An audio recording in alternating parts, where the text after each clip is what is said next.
On April 6, 1917, the United States of America declared war on Germany. Many Americans volunteered to fight in this war. It was a symbol of pride and patriotism, and few men wanted to pass up the opportunity to prove their loyalty and strength. By the spring of 1917, about 135,000 men joined the U.S. Army.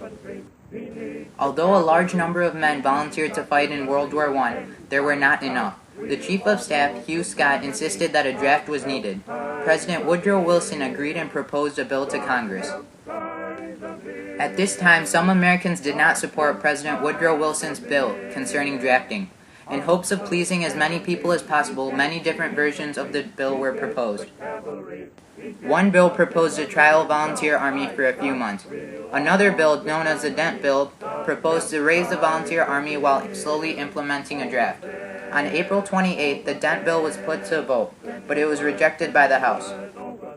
This refusal for a volunteer army signified for many that a draft bill would be the solution.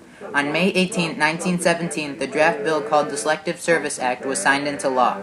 It allowed President Wilson to increase the regular army, to bring into federal service the National Guard and National Guard Reserve, and to raise military force by a selective draft.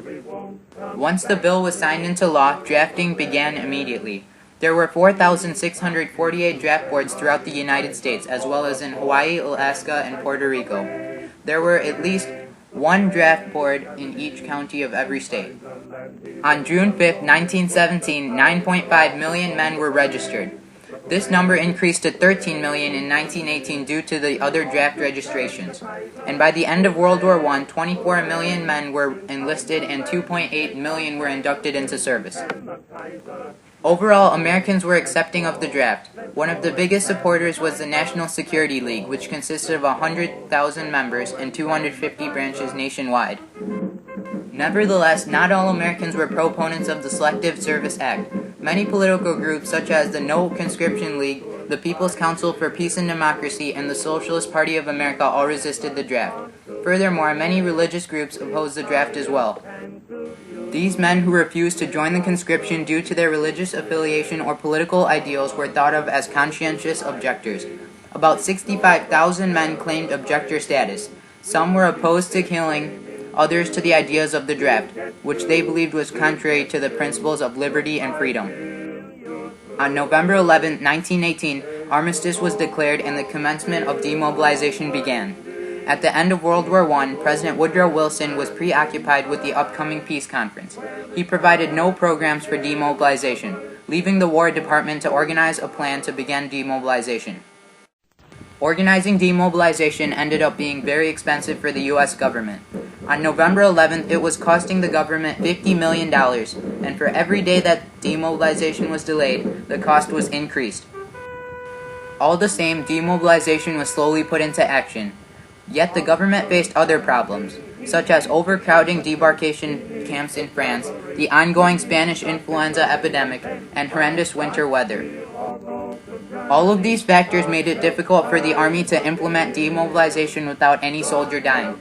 When the soldiers managed to arrive home, they faced the question of employment, and the government offered little help, and as a result, the soldiers had little to no income. Because of the many problems the American government encountered during World War I, the government changed their approach to World War II. In the future, the government would make sure to play a bigger role in the demobilization process.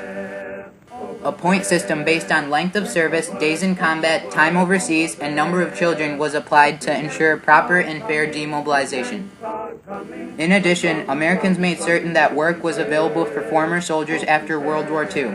Large numbers of women, youth, and aged left their wartime jobs, while the government offered compensation to unemployed veterans. This revised demobilization helped avoid any type of post-war depression. Both conscription and demobilization were important processes in World War I that affected the home front in the United States. Although this was a period in American history that many hope will not repeat, it was a time where patriotism and strength were greatly honored and will forever be remembered.